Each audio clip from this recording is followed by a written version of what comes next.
제일 앞에 표지 말씀 3 성경대학, 그리고 이번 학기 여러분들이 같이 훈련 받으시는 이 코스 이름이 말씀 묵상 학교. 그리스도인답게 살기 말씀 묵상. 여기 제가 지금 읽은 거를 한번 조금만 잠깐 생각을 해 보십시오. 어떻게 하면 우리는 그리스도인답게 살 수 있을까요?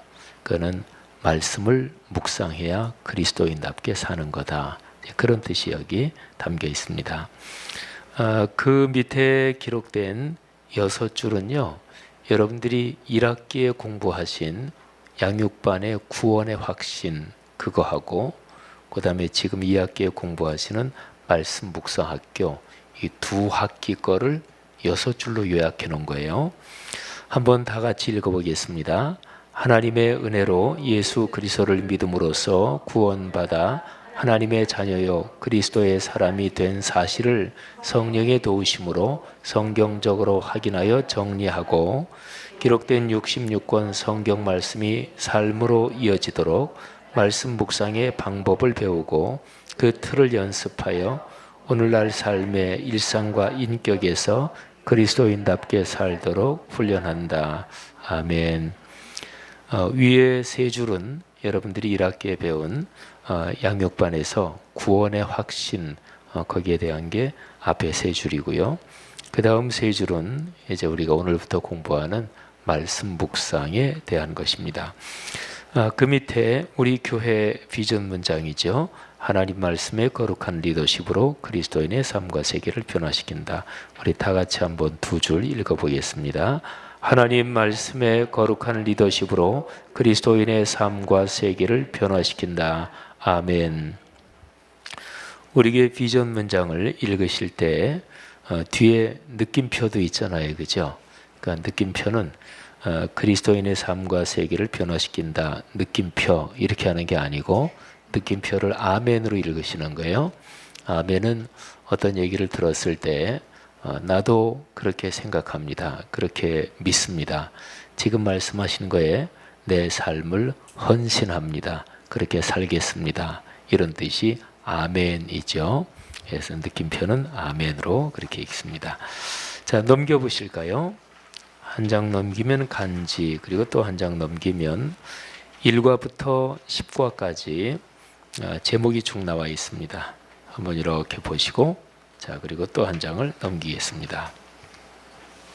자, 1과 제목을 다 같이 읽겠습니다. 시작. 말씀 묵상은 성경에서 가르치고 명령하는 것입니다. 자, 제목을 묵상하겠습니다. 말씀 묵상은 성경에서 가르치고 있는 것이고 또 성경에서 말씀을 묵상해야 된다. 묵상해라. 이렇게 명령하는 것입니다. 66권 성경은 우리 기독교 신앙의 대원칙이죠. 제일 중심되는 기준이요, 토대요, 또 근거입니다. 그리스도인의 삶은 성경이 말하는 데까지 말하고 성경이 침묵하는 데서 침묵하는 것, 이게 바로 기독교 신앙입니다. 그런데 성경이 열심히 가르치고 또 명령하는 사항이 있는데 그게 말씀 묵상이다, 그런 거죠. 그러니까 말씀 묵상을 하지 않는 것은 성경의 제일 중심 가르침을 거부하거나 또는 게을리하는 것입니다. 또 이거는 권면 사항이 아니고 명령 사항이거든요. 그러니까 명령에, 하나님의 거룩한 명령에 불복종하게 되는 거죠. 자, 이 제목에 사실은 굉장히 깊은 뜻이 담겨 있죠. 자, 그 다음에 삶을 나누며 우리가 지난 학기에 양육반 한 학기를 다 했기 때문에 늘 우리 매 과의 제일 앞에는 삶을 나누며 지난 주간의 삶을 나눕시다. 이게 늘 공통적으로 들어가 있죠. 자, 앞에 두 줄 다 같이 읽겠습니다. 한 주간 동안 감사한 일은 무엇입니까? 그 일을 생각하며 하나님과 이웃에게 어떻게 감사를 표현했나요? 그 일을 통하여 주님께서 어떤 은혜를 주셨습니까? 예, 두 줄은 감사한 일. 자, 그 밑에 두 줄 다 같이 한 주간을 지내면서 어려웠던 일은 무엇이었습니까? 그 일에서 어떤 교훈을 받으셨나요? 그 일을 통하여 주님께서 어떤 은혜를 주셨습니까? 사람은 살면서 누구나 다 감사한 일, 또 고마운 일도 있고요. 그리고 어렵고 힘든 일도 있습니다. 나는 100% 감사하고 고맙고 그리고 좋은 일만 있다. 그런 사람은 아무도 없죠. 또 반대도 마찬가지입니다. 누구의 삶에서나 좋은 일, 또 안 좋은 일, 내가 생각하기에 또 감사한 일, 또 막 어려워서 좀 막 불평도 나오기도 하고 이런 일 누구에게나 다 같이 있죠. 그런데 첫 번째 질문, 두 번째 질문 두 가지에서 첫 번째 질문은 감사하고 좋은 일, 두 번째는 어렵고 힘든 일인데 그런데 공통되는 표현이 있어요. 제일 마지막 부분이지요. 그 일을 통하여 주님께서 어떤 은혜를 주셨습니까? 어려운 일에도 그게 있죠. 그죠? 신앙생활에서 참 중요한 것은 어렵고 힘든 일을 통해서 주님의 교훈을 받는 것입니다. 우리가 보통 실패는 성공의 어머니 이런 얘기를 하죠. 근데 그거는 아무 실패나 다 그렇다는 건 아니에요. 실패하고 꺾일 수 있습니다. 실패하고 그걸로 끝. 그러면 뭔가요? 그건 실패죠. 그거는 망하는 거죠. 실패로 끝나면 망하는 거잖아요. 7전 8기 7번 넘어져도 8번 일어난다 그런 거죠. 그러니까 반드시 일어나는 숫자가 한 번이라도 더 많아야 돼요. 그죠? 그러니까 제일 끄트머리는 실패. 그래서 끝났다. 이러면 안 돼요. 실패했다. 그런데 그 실패가 교훈이 돼서 그래서 그 실패를 디딤돌로 삼아서 성공할 수 있었다. 이렇게 돼야 되는 거죠.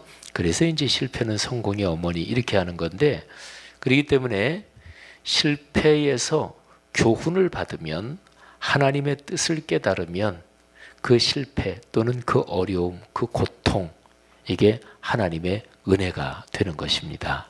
그래서 늘 그게 중요해요. 근데 여기 질문은 지난 한 주간 동안 감사한 일, 또 지난 한 주간 동안 어려웠던 일, 요거 두 가지잖아요. 누가 저한테 지금 이 두 가지 질문을 묻는다면 지난 한 주간 감사한 일은 무엇이었습니까? 이렇게 묻는다면 날씨가 시원해져서 너무너무 감사합니다. 이렇게 대답을 할 것 같아요. 저는 원래 좀 곰 같은 데가 있어서 더워도 저는 별로 더위 그렇게 많이 안 타고 땀을 안 흘리는 게 별로 좋은 건 또 아니라 그러죠. 근데 저는 땀을 웬만해서 잘 안 흘리고 또 추워도 저는 그냥 추위 별로 안 타고 사실은 그런데 근데 어느 정도 이렇게 좀 나이가 들면서는 여름 더위가 이제 한참 진행돼서 그래서 더위 절정을 지나고 늦더위 이 정도 되면 아주 그냥 쩔쩔매요. 그리고 이제 더위가 이렇게 지나가고 가을 바람도 불고 이럴 때까지 이게 더위가 몸속에 이게 들어가서 자리를 잡나 봐요. 그래서 가을로 좀 쑥 들어가야 더위가 빠지나 봐요. 그래서 하여튼 지난 주간에 더위가 가서 얼마나 감사한지 모르겠습니다. 지난 한 주간 저한테 좀 어려웠던 일, 힘든 일은 무엇이었습니까? 이렇게 묻는다면 일정을 관리하는 게 이게 참 쉽지 않은 거구나 하는 생각을 제가 지나간 한 주간에도 했어요.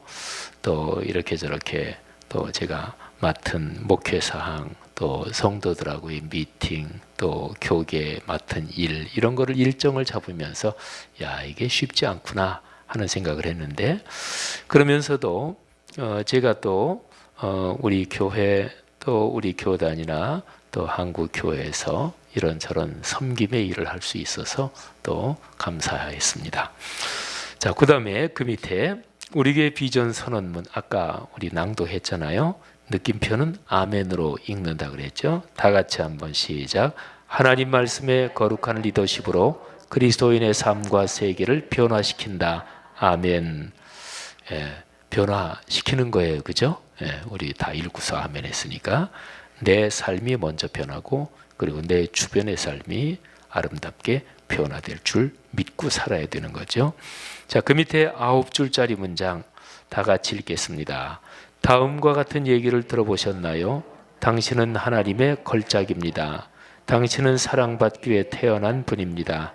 하나님은 당신을 사랑하십니다. 당신의 미래는 갈수록 좋아질 것입니다. 하나님은 당신을 위하여 놀라운 계획을 가지고 계십니다. 우리 교회 공동체를 통하여 당신은 축복과 기적을 체험할 것입니다. 하나님은 오늘 당신과 함께 계십니다. 바로 오늘 말입니다. 양육반 훈련은 이 모든 복을 누릴 수 있게 당신을 도와줄 것입니다. 아멘. 양육반 1학기, 2학기인데 2학기는 이제 말씀 묵상학교 이런 제목으로 우리가 훈련을 받아요. 9줄짜리 문장 참 좋죠. 근데 제 아무리 좋아도 그게 내 거가 돼야 효과가 있는 거예요. 그죠? 제 아무리 맛있는 음식을 차려놔도 내가 먹어야 나한테 좋지.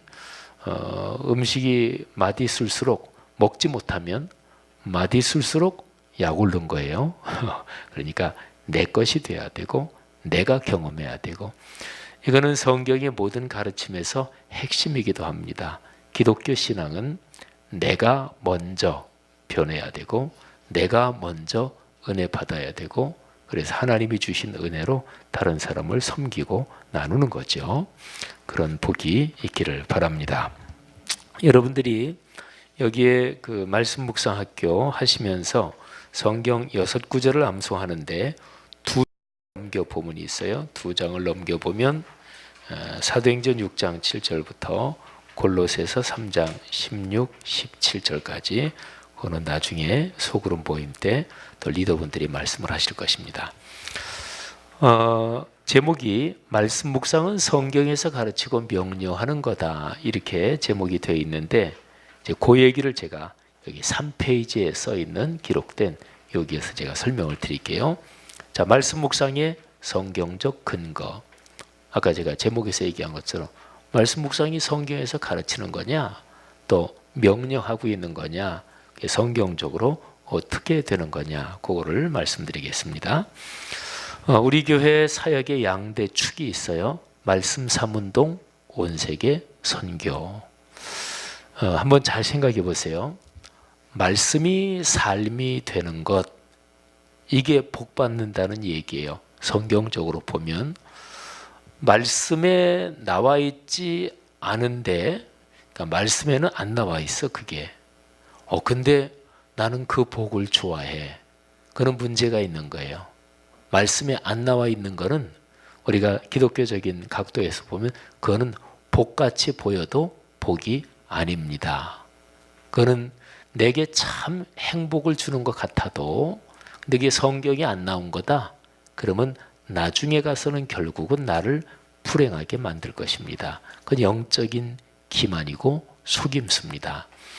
그 그리스도인이 복받는다는 얘기는 하나님께서 66권 성경에 기록해 놓으시고 약속해 놓으신 게 나한테 이루어지는 거예요. 이거를 기독교적인 복이라고 그래요. 제가 지난주일 설교할 때 기복적인 군중 이런 표현을 썼죠. 기복적인 군중. 난 그런 단어는 태어나서 지금 처음 들어봅니다. 이런 표정을 짓는 분들이 많으실 텐데 뭐 잘 잊어버릴수록 정신건강에는 좋으니까 너무 저기 하지 마시고 기복적인 군중. 예수님께서는 오히려 굉장히 어려운 말씀을 하심으로써 기복적인 군중을 일부러 정리를 좀 하셨다 그랬잖아요. 근데 뭐가 기복적인가? 기복신앙이 뭔가? 기복할 때 기자는 간구한다, 기원한다, 바란다, 열망한다 그 기자예요. 그리고 복은 복복자고요. 그러니까 복을 바란다. 이게 기복 이런 건데 근데 기복적인 신앙이다 하면은 제가 지난주에 설교에서 말씀드린 거지만 간단하게 그렇게 설명하면 돼요. 복인데 누구한테 복이 오든지 나는 그거는 상관없다. 하나님이 주셔도 좋고 사탄이 줘도 좋고 뭐가 줘도 좋고 나는 복이 나한테 오기만 하면 된다. 이게 기복적인 신앙이에요. 그러면 성경적인 복을 구하는 신앙은 뭐냐? 하나님이 주시는 복을 나는 받기를 원한다. 하나님께서 성경에 말씀해 놓으신 그 복을 내가 받기를 원한다. 그러니까 아무한테나 받으면 안 돼요. 그죠? 여러분 조그만 아이들 기를 때, 여러분 아이들이 어렸을 때 우리 그런 얘기 아마 부모들 다 해보셨죠. 너 길거리 갈 때 어떤 아저씨가 뭐 사탕 사준다더니 그 절대로 따라가면 안 돼. 그잖아요. 뭐 애들 사탕, 아이스크림 뭐 애들 좋아하는 거니까. 근데 아무나 사준다 그래서 그거 받아 먹으면 안 되고 따라가면 안 되잖아요. 그죠? 그러니까 하나님이 주시는 복을 나는 원한다. 이게 성경적인 거고요. 출처는 안 묻겠다. 나는 출처가 어디라도 상관없다. 그러면 그걸 가리켜서 기복적인 신앙이다. 이렇게 쉽게 정리하시면 돼요. 그러니까 하나님의 말씀 66권 성경에 있는 것이 말씀이 내 삶이 되는 것, 말씀이 삶이 되는 운동, 이게 바로 기독교적인 복입니다. 근데 말씀이 삶이 되려면 어떻게 돼야 되느냐? 이 말씀을 묵상해야 돼요. 그래서 바로 거기에 말씀 삼운동, 말씀 묵상 이렇게 되어 있죠. 자, 그 밑에 한번 제가 읽어볼게요. 말씀을 듣고 말씀대로 사는 것이 그리스도인의 삶입니다. 이 일을 이루려는 것이 말씀 삼운동입니다. 말씀 삼운동은 하나님의 말씀이 우리 삶의 현장에 이어지게 하자는 것인데 그 중심 방법이 말씀 묵상입니다. 그 말씀 묵상이 참으로 중요하죠. 그죠? 말씀 묵상을 해야 말씀의 삶으로 이어진다니까요. 기독교 신앙의 핵심적인 가르침과 그 내용의 중심 축이 여기에 걸려 있습니다. 그리스도인의 삶과 교회 공동체가 서느냐 넘어지느냐 사느냐 죽느냐 복이냐 저주냐 이게 다 여기에 걸려 있어요. 한국 교회와 오늘날 세계의 미래가 여기에 달려 있습니다. 그러니까 말씀 묵상은 성경에서 가르치며 명령하는 것인데요. 자, 말씀 묵상은 하나님의 말씀인 성경에 뿌리를 두고 있는 거룩한 흐름입니다. 자, 사도행전을 보면 이 사실이 아주 명백합니다. 사도행전의 전체 내용은 이렇게 요약할 수 있어요. 성령의 개입으로서 삶의 현장에서 말씀이 작동된, 말씀이 살아 움직이는 역사를 기록한 게 바로 사도행전이에요. 말씀 묵상이 삶의 뿌리를 내릴 때 그리스도인 개인과 교회와 가정이 하나님의 복을 누리고요. 더 나아가서 우리가 사는 사회 그리고 오늘날의 세계를 하나님의 뜻에 따라 변화시킬 수 있습니다. 자, 주기도문 우리 예배 때마다 우리 교회에서는 이제 대표기도 하고 나서 바로 주기도문으로 대표기도를 마무리하지요. 근데 예수님이 주기도문에서 가르쳐 주신 기도 문구에서 이런 게 있죠. 아버지의 뜻이 하늘에서 이루어진 것 같이 땅에서도 이루어지이다. 자, 그럼 이 문장에서 아버지의 뜻, 하나님 아버지의 뜻이요. 자, 하나님 아버지의 뜻이 뭐죠? 너무 광범위하잖아요. 하나님 아버지의 뜻을 어디서 찾을 수 있죠? 그런데요, 우리가 신앙생활하면서 계시라는 단어를 다 들어보셨을 건데, 계시는 계자가 열어 보여준다 또는 그러니까 연다, 그러니까 드러낸다, 또 뭐 친절하게 가르쳐 준다 뭐 이런 뜻도 있고요. 시자는 보인다, 보일 시자예요. 뭐 시야, 시각할 때처럼. 그러니까 계시라는 거는 뭐냐면 하나님이 당신 자신을 열어서 보여주시는 거, 이거를 가리켜서 계시라고 그래요. 그러면 우리 사람이 어떻게 하나님을 알죠? 구원은 하나님을 아는 게 구원이에요. 그래서 구약성경 호세아 선지자는 우리가 여호와를 알아야 된다, 힘써서 여호와를 알아야 된다 그랬거든요. 근데 어떻게 하면 우리 사람이 하나님을 알 수 있을까요? 우리가 스스로 몰라요. 하나님이 당신을 열어서 오픈해서 보여주셔야만 진정하게 하나님을 알 수가 있어요. 근데 하나님이 당신을 열어서 보여주시는 거, 이거를 계시라고 그래요. 근데 66권 성경이 바로 계시예요. 하나님이 당신에 대해서 열어 보여주신 거, 이게 바로 66권 성경이죠. 자, 그래서 기독교 신앙의 중심, 핵심, 심장은 바로 성경이에요. 그러면 보세요. 주기도문에서 아버지의 뜻이 하늘에서 이루어진 것 같이 땅에서도 이루어지게 해 주십시오. 우리가 그렇게 살겠습니다. 그러면 하나님 아버지의 뜻, 그거는 어디 가서 찾을 수 있나? 당연하죠. 66권 성경에서 찾을 수 있죠. 하나님의 뜻이 뭐냐? 그러면 가장 원론적으로 대답하면 66권 성경이 하나님의 뜻입니다. 이렇게 얘기할 수 있는 거죠. 그러면 주기도문의 그 가르침, 아버지의 뜻이 하늘에서 이루어진 것처럼 땅에서도 이루어지게 해 주십시오. 그 얘기는 66권 성경 말씀이 우리가 사는 땅, 우리 사회, 내 가정, 내 삶에서 이 성경 말씀이 이루어지게 해 주십시오. 그게 바로 주기도문의 그 뜻인 거죠. 자, 그 다음에 요한복음을 한번 볼까요? 요한복음은 하나님의 아들이 사람 몸을 입고 세상에 오신 사건, 이거를 말씀이 육신을 입으셨다 이렇게 표현해요. 말씀이 육신이 되셨다. 그래서 성육신이라 그러는데 성자가 이루어질 성자, 이룰 성자죠. 그 다음에 육신, 뭐 그건 글자 그대로 육신이에요. 그러니까 성육신 그러면 육신으로 이루어졌다 그건데 뭐가 육신이 이루어졌다는 얘기냐? 하나님, 영이신 하나님이 육신이 되셨다. 육신으로 되셨다. 그래서 성육신 이렇게 얘기하는 거예요. 그 성육신 할 때 성자가 거룩할 성자가 아니고요. 이루어질 성자, 될 성자 그거예요. 성육신. 그러니까 하나님께서 사람 몸을 입고 이 땅에 오셨다. 이거는 기독교 신앙에서 가장 중심적인 거죠. 성육신, 이거는 기독교 신앙의 심장 중의 심장인데 요한복음 1장에서 그 얘기를 하고 있는 거예요. 자, 요한복음 1장 1절 그리고 쭉 건너뛰어서 14절 이거를 같이 연결해서 읽으면 말씀이신 하나님, 말씀이신 거룩한 영이신 하나님이 눈에 보이지 않는 거지요. 하나님은 영이시니까. 또 말씀도 사실은 눈에 보이지 않는 건데 그게 사람 몸을 입고 우리 가운데 오셨다. 그분이 바로 예수 그리스도예요. 자, 1절 14절 우리 세 줄로 인쇄해놨죠. 다 같이 읽겠습니다. 태초에 말씀이 계시니라. 이 말씀이 하나님과 함께 계셨으니 이 말씀은 곧 하나님이시니라. 말씀이 육신이 되어 우리 가운데 거하심에 우리가 그의 영광을 보니 아버지의 독생자의 영광이요 은혜와 진리가 충만하더라. 아멘. 그렇죠. 태초부터 계신 말씀.